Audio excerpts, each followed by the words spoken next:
Hello, folks. This is the test webinar. This is Marcia Ellison. I'm just going to give everybody another minute and see if more jump on before we begin. So just please hang on.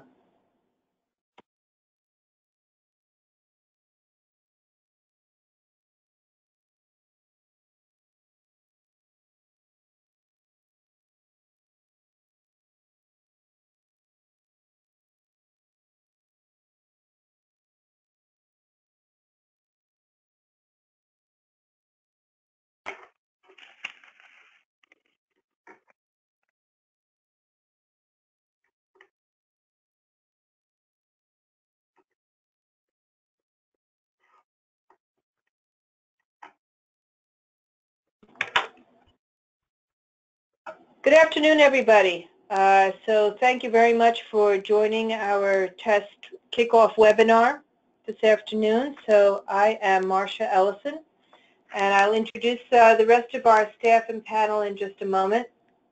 So first, some housekeeping slides, some information as you are joining the webinar. So this broadcast is being recorded. We will make it available to you and send you a link if you are wanting to look at it again, or others in your school would like to see it. Please call in over your phone rather than dialing in from your computer. And also, if you have any electronic handheld devices, namely phones, please move them away from your computer speakers. That will help with our audio. If you are experiencing any audio problems, check your settings on the GoToWebinar audio tab. If in the meantime you are having challenges during this broadcast, then you will see Deidre.Logan's email address there, and you can email her directly or use the chat box on your right-hand panel to send in a question. We will have a question and answer session after the presentation, so I will ask you to please type into the chat box any questions that you might have during the presentation, and we will review those at the end, and otherwise we're just going to run through the presentation. At the end, when we have our Q&A session, feel free to raise your hand. You'll see your little hand icon. And we can call on you. You can unmute yourself, and we will unmute you, and you are free to ask us the question by voice, and alternatively, feel free to enter a question on the chat box, and we will field all the questions at the end. Okay, so briefly, this entire project has been funded by the National Institute on Disability and Independent Living Rehabilitation Research, which is part of the Administration for Community Living. So we thank them. There's no disclosures on the part of myself or any of the other faculty on this project. So who we are, so I am Marcia Ellison, and I'm the Deputy Director here at the Transitions Research and Training Center.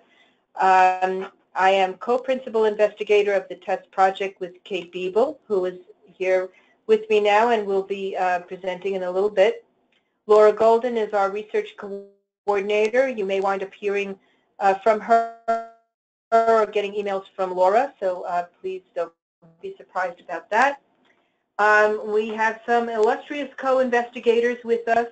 From Intact is Catherine Fowler and Deanne Unruh.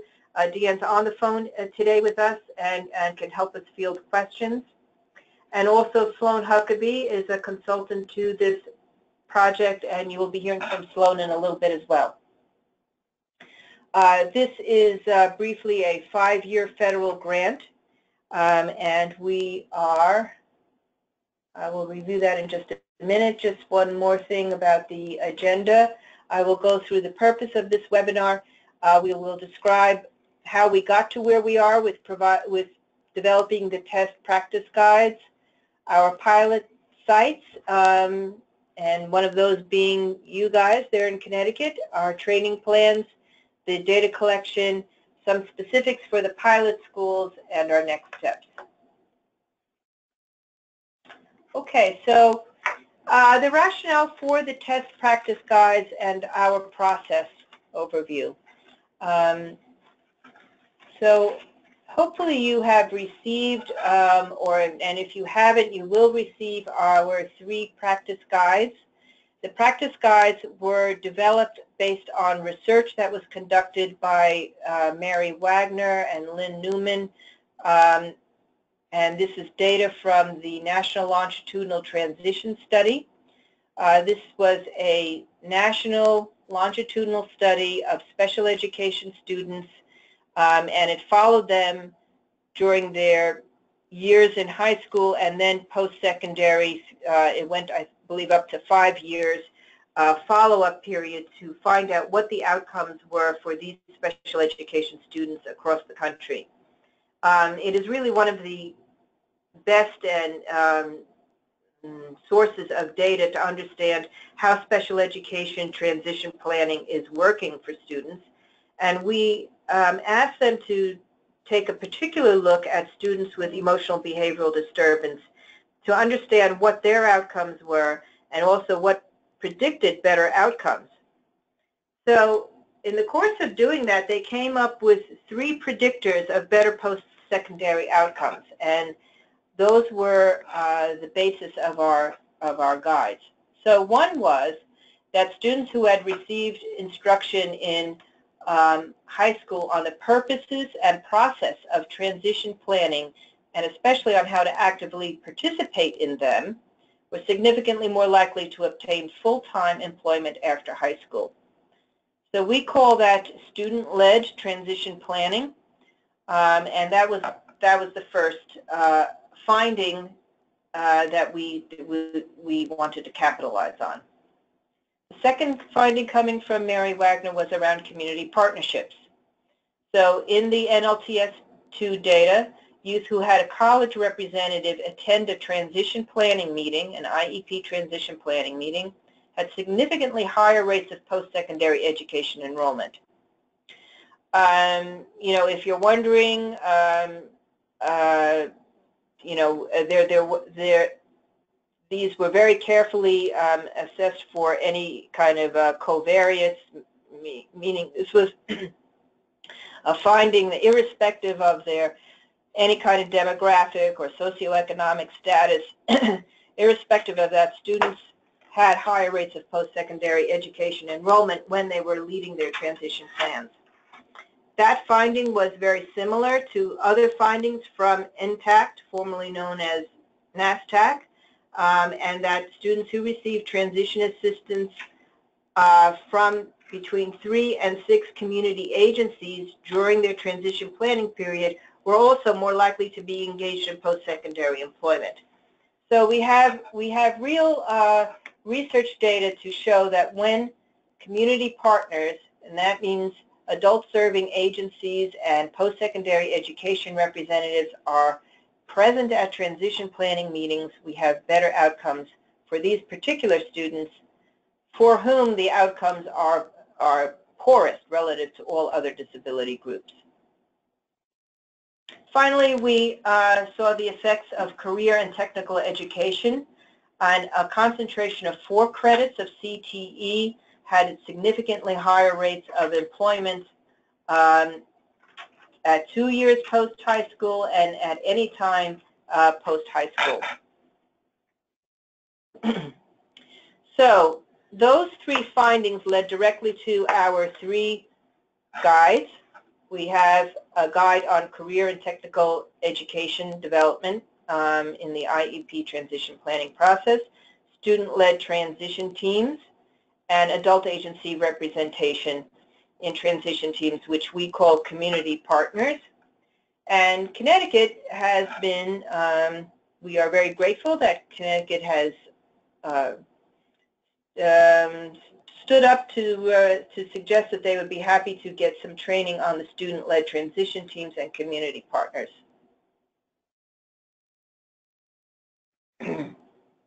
So I have a slide that basically describes the process that is described in each of the guides.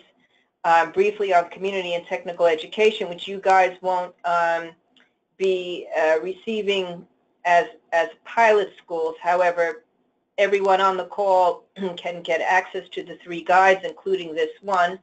And the CTE guide basically mirrors the development of individual learning plans and how that can be used and capitalized on to develop a career and technical education plan for students, 4 credits, preferably of CTE coursework that leads directly to an identified career goal and career cluster. The student-led IEP practice guide basically covers these 5 lesson plans and provides instructions to teachers and transition educators and staff on working with a young person to understand what is in their IEP, to help build their own self-determination skills, educate the students on what an IEP goal is and how to write one for themselves, and then to actually prepare the student to lead an IEP meeting and practicing leading that IEP meeting. And finally, on community partnerships, we have a checklist. It's fairly straightforward. First, you want to identify the current adult services, agencies, and organizations that will be relevant to that young person as they leave high school. Everything from housing, finances, mental health, voc rehab, etc. And you assist the student and family to identify other or new community partners. You invite the community partners and develop a checklist for how to effectively include them. So if they're actually going to be invited, how are you going to make their participation meaningful? And then, we have some actual samples of letters that you can send to community partners to invite them to attend a student's transition meeting. So that's the 3 guides in a nutshell. And here we have the basic steps of our 5-year grant. We did develop the 3 guides. We conducted a pilot test in the state of South Carolina in 1 school district, and we are now communicating with you around our step 3, which is to implement the guides in a targeted state, and that means you, and to provide technical assistance, training and technical assistance to help you to implement these guides, and then we will actually ask some of the schools to help us with data collection and assess the effectiveness of that guide. Our last step after we are completed the implementation and testing is to disseminate these materials at the NTAC Capacity Building Institute. Some of you may be familiar with that. That happens every year in North Carolina, run by NTAC. Okay, so the pilot sites, our other targeted state is the state of Maine. They will be implementing the CTE practice guide. And for Connecticut, these are the schools that we have selected as pilot schools for community partners: East Con, Manchester Regional, Pomperaug High School, and Southbury. And for the student-led IEP guide, we have Southington, Wilton High School, and Woodland Regional at Beacon Falls. So you might be asking us, what is a pilot school and is it different from non-pilot schools? And the answer is yes. The guides are available to any high school that is interested in receiving them and are interested in attending our training that is going to come up. Pilot schools are specific schools for whom they identified these 2 practice guides as being in their highest priority, their highest level of interest. And also they had a sufficient number of students with EBD with whom they can implement these guides. We were looking for at least 5 EBD students in these schools. And it was really just those simple criteria that had us select these schools as pilot schools.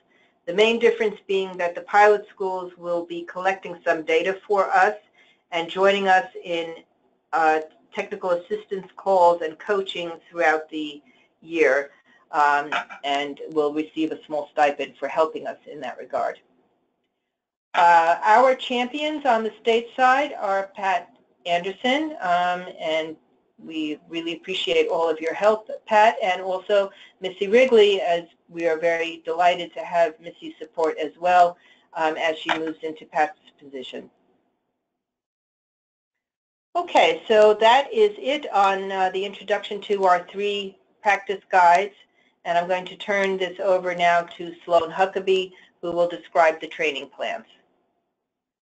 Hi, everyone. Can you hear me? Because I have a mute on my phone and on the computer. This is Marcia, and I can hear you, Sloan. Okay, great. Thanks, Marcia. So it's nice to be talking to everyone today, and I have a little bit of information to share about our training plans so far. First, for all of you that will be coming, we will have all schools in attendance from 8 a.m. until 3 p.m. on January the 18th, and we have a planned snow date just in case, and that will be January 30th. And then the second day of the training will be a half day, and that will include only pilot schools, and that will be on January the 19th with the 31st as a snow date. The location that has been selected for our training will be at the Radisson Hotel in Cromwell, Connecticut. So we're looking forward to gathering there in just a few weeks, really. You can go to the next slide.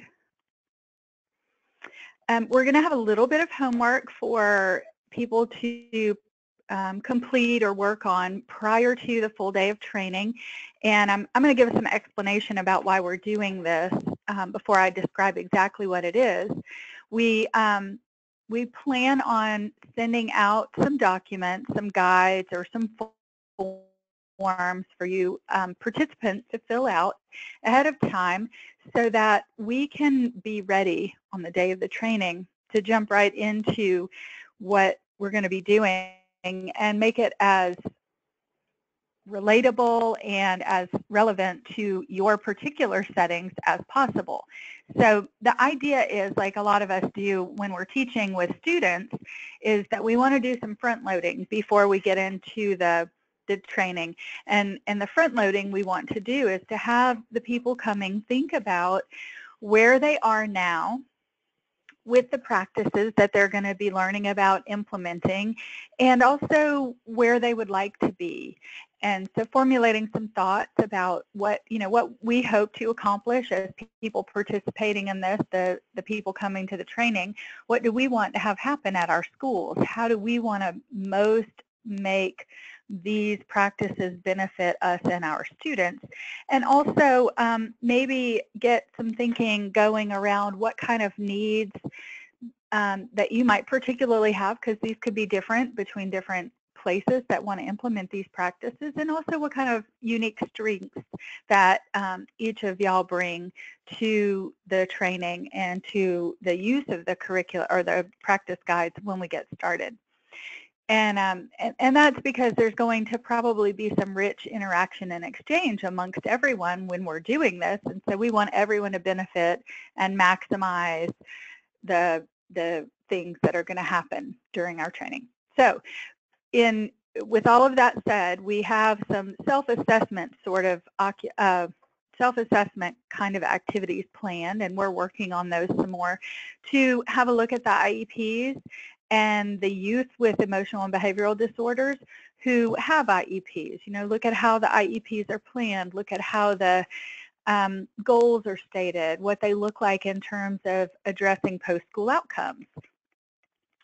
The career technical education enrollment is not a practice guide that anybody is going to be implementing as their pilot program, but we do feel like it's an important thing to address because when the IEP and the student-led part goes well, the students seem to get interested in some things that maybe they weren't as interested in. So we want to talk a little bit about that and give some thought to what that looks like in your individual sites. And the third thing is the community partnerships and partner resources. And what we're going to ask is just that some time gets spent ahead of time compiling lists of current partners and identifying needed connections and bringing examples and resources or examples of resources that you already are using for compiling and connecting with community agencies and providers so that we can talk about that and see what kind of things people are doing and then use the training guides that we have to maybe even bring some more good and benefit to those partnerships. So we will send guidance on these after the holidays. We felt like that probably the time between now and the end of the fall, well, not fall semester, but the end of the school year before the new year is really busy, and that sometime in the week or two after the holidays would be a good time for everyone to get this information and kind of have a fresh mind to look at it. So look for those things after the holiday break. And just some logistics about the training. So for the full day, all the schools that are interested in receiving the training are invited to come. We will be reviewing the practice guides, and as a part of that day of training, we will have morning refreshments, and we will also have lunch that will be a working lunch. So we will have lunch brought in, and we'll spend some time structured together during that period of time as well. And on the half day, we ask that only the pilot schools come and that we spend time on that day. We're going to review the implementation and practice of the practice guides, how we'd like for that to look, and we want to talk about the plans we'll have for ongoing support and coaching, as well as engagement of the implementation teams. Data collection, we'll have some information for you about that and some support and direction about how that's going to look and how we would like for that to unfold. And on the second day, on the half day, we'll also have morning refreshments. During the half day, we will also discuss how the stipends will be dispersed to pilot schools and some other kinds of logistics that pertain particularly to the schools that will be piloting and collecting data for us. Okay.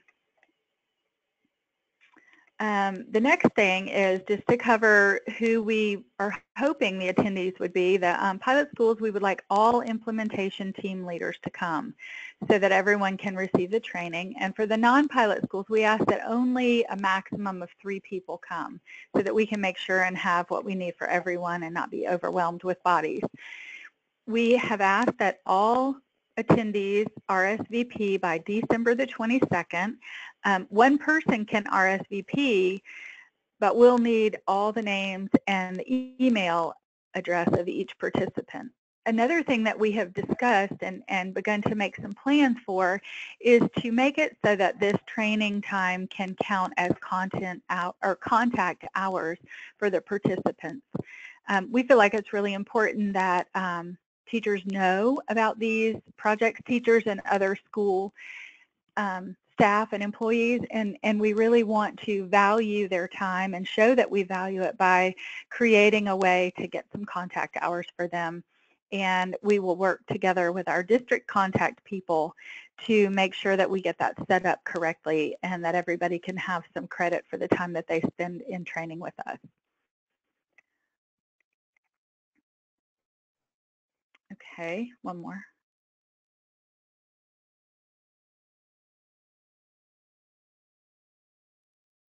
From me, I'm going to tell you just a little bit about this. First, from the pilot and the non-pilot schools, we're going to ask that everyone complete a pre- and post-training survey.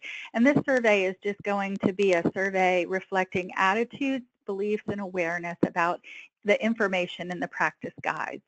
So basically, you know, how did you feel about doing these things? What did you know? How did you believe that you should approach these things? What were your beliefs about the requirements all of that kind of stuff that we're going to cover in the practice guides. And then the post-training hopefully will show, some change and to the positive, we're hoping. So that's one piece of the data that we're going to collect. And the other part that we want to get from pilot and non-pilot schools is feedback on the training, like how did you go, what did you like, how did the training go, not how did you go, how did it go, what did you like about it, what could we improve, what could we spend more time on, just things like that. So all of that will be stuff that we'll ask at the actual trainings. Then the pilot schools will be asking, and this is an ongoing work right now, we're developing this. We'll ask the pilot schools to review their IEPs themselves, but also we would like to be able to see de-identified IEPs so that we can look at the before and after IEPs to see how they're informed by this training and this implementation. We also will take notes from coaching calls. So as we meet monthly to talk about how the implementation is going, we'll be taking notes on the conversations. In addition to that, we will have interviews and focus groups with stakeholders that participate in this process. So for example, that would include educators, administrators, parents, students, maybe social workers, whoever it is that's involved. We would like to talk with them about the participation in this process. And additionally, we want to get feedback on the content in the practice guides. I'm sure that Kate will probably talk about this a little bit more as well, but I want to just say from like an educator's perspective that this project is, for us, first and foremost, a means for getting evidence-based practices that the research suggests change outcomes for this population into the hands of the people who serve this population. So we're interested in implementing these practice guides and collecting data about how it goes and what could work better and what works really great. And, if we can see any kind of differences in how things go because of these practices. This is not a project that's considered human subject research, so we're not going to have to get informed consent from anyone.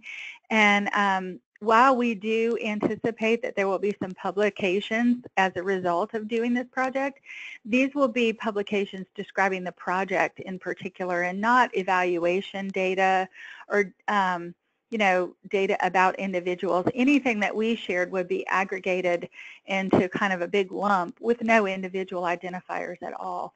Because like I started out saying, what we really want to accomplish with this is finding a way to bridge that gap that we all know exists between what the research says works and what makes it out to the people working with the students. And we know that there are some ways to do that better, and so we want to see how we can implement and support and do a better job of getting that research out into the hands of the people who need it. So I think that might be my last slide. It looks like it is. So I just want to say I'm really looking forward to being there in January, whether it's the middle or the end, and I'm excited about what we're going to be doing together. Thank you so much for being here. These next few slides are specific to the pilot schools. So next slide. So one question that we've been getting is, what does an implementation team mean? I think most of you have probably seen this email, but we're really thinking fairly broadly about an implementation team. So really it's anybody that you identify within your high school who would be critical to launching the use of these practice guides and then hopefully sustaining them over time, hopefully once we're no longer with you in the schools. So here's who we think this might include. Obviously the educators who will be using the guides with students in IEP and transition settings. We do recommend that you have at least one person who is what we would call a decision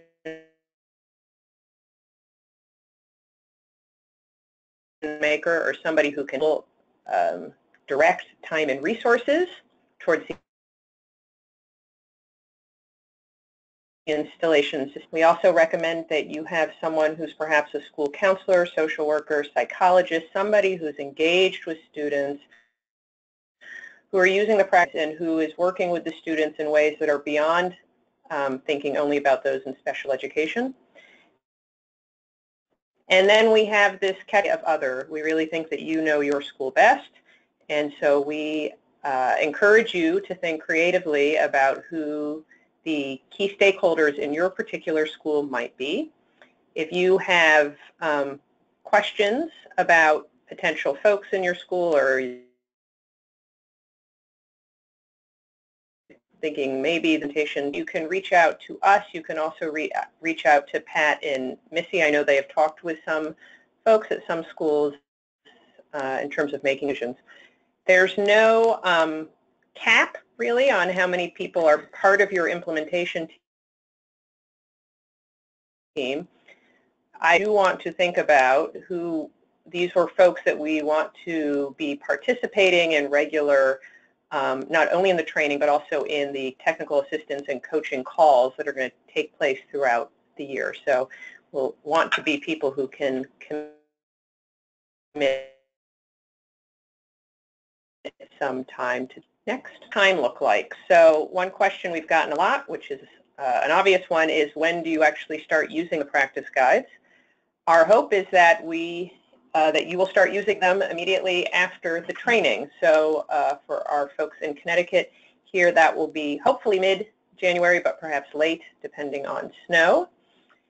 And then when will you be using them? So the idea is to be implementing the practice guides that you have been trained up on in the winter and spring semester, so after the holidays till the end of school, and be using them for that chunk of time as well. Evaluation activities will cover the same span of time and will likely go a little bit into winter and spring in 2019, just because we just want to make sure that we have a bit of wiggle room if we need to be looking at IEP, de-identified IEPs, or talking with parents, or however the evaluation plan falls out, that we want to make sure we have a large enough window of time. Next, please. So Sloan mentioned a bit about this. Another expectation of the pilot schools is that they and their implementation teams will be participating in regularly scheduled calls with your trainers. So that will be Sloan Huckabee, as well as some of our colleagues from NTACT. We will get in touch with pilot schools in the coming weeks to try to map out proactively a schedule for those calls, at least for the winter-spring semester of 2018.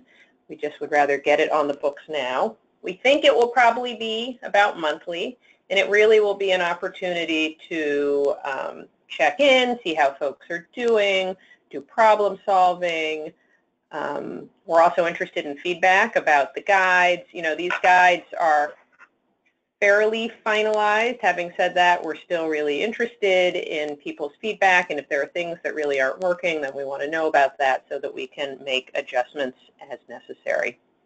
We will host these calls through Zoom, through our platform here at UMass, and I think that's it with that one. Next slide.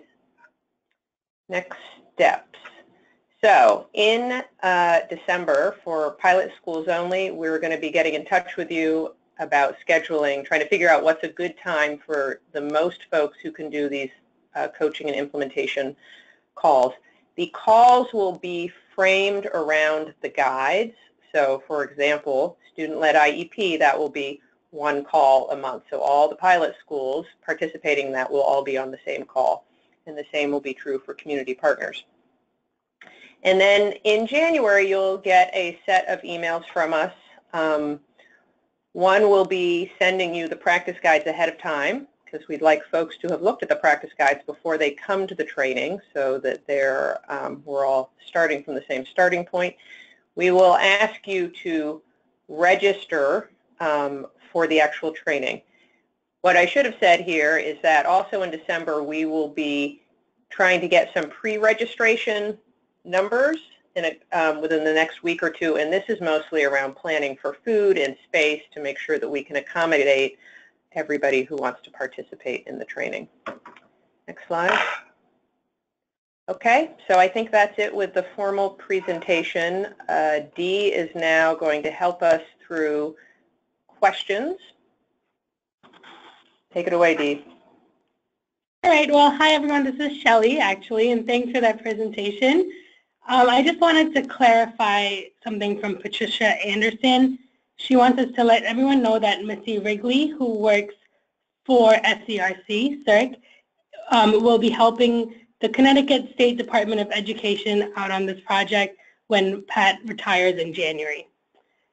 So the first question we have is from Jessica Wallace, and the question is, are the goals that students develop just pertaining to transition goals?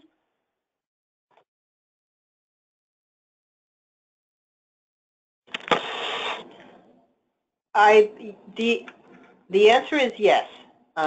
These are their post-secondary transition goals that have implications for what they are doing during their secondary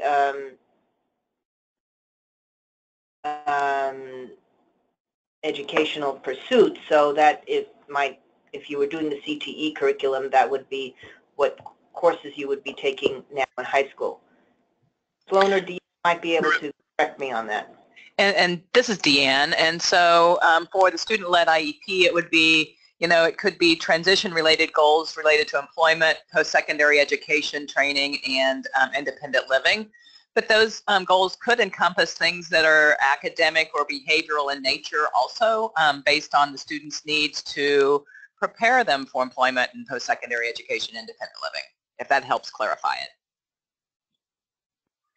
So I would just want to add, I mean, Deanne's obviously a pro at this, but when I think about maybe making connections with people who are in the school setting about post-secondary transition planning and current services being provided, I like to try to close the loop a little bit, because I know when I was teaching, we didn't get a lot of explicit training on how to do this post-secondary transition planning. They gave us like indicator 13 as a checklist, and we were supposed to go through that. And I think it helps to make a connection between the yearly or annual IEP goals and what those might be for that calendar year, and how those goals could be crafted to specifically support the post-secondary goals of the students. Because ideally, if you approach it this way, so you're thinking post-secondary transition goals, but these are things that happen after graduation that are measurable. So when you set those goals, those are things that happen later, but then with those goals in mind, we kind of backward plan and think about what can we do best to get them to those goals when they are graduating right now. So it may be, like Deanne said, something to do with getting them ready for independent living, or it may be to do with connecting them to training experiences for post-secondary employment, or it may be things that are specifically calculated to support students in acquiring skills, academic or behavioral skills that they might need to be able to access any of those three transition domains, but maybe in particular the training and the education post-secondary goals. So maybe between the three of us, we gave lots of good explanation for that question.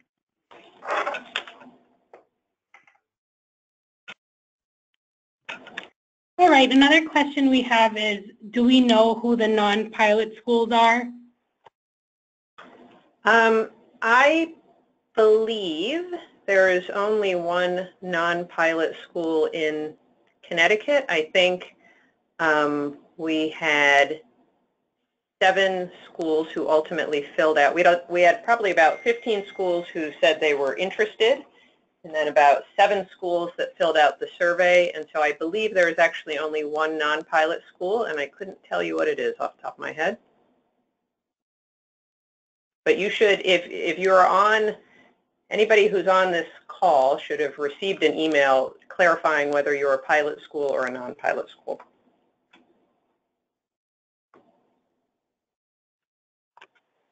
All right, thanks, Kate. We're still waiting for any more questions to come in, so feel free to type in your question or raise your hand. This is Kate again. I will just say that after this webinar that we will be sending out the recording of the webinar for folks who weren't able to attend today, and that is also an opportunity if you have questions that occur to you after the fact that you can email us and we will get back to you.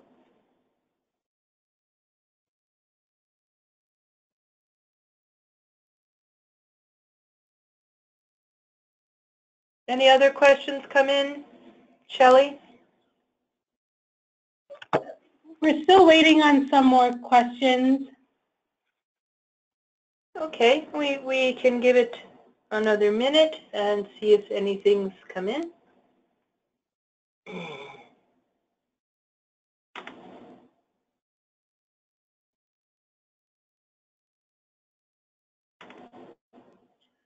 Okay, well, thank you all very much for participating on this call, and we look forward to seeing you all during the training coming up. Again, please feel free to email any one of us if you have new questions, and we are delighted for this opportunity to work with the state of Connecticut and with all of you guys delivering these important services. So thanks again. Thank you.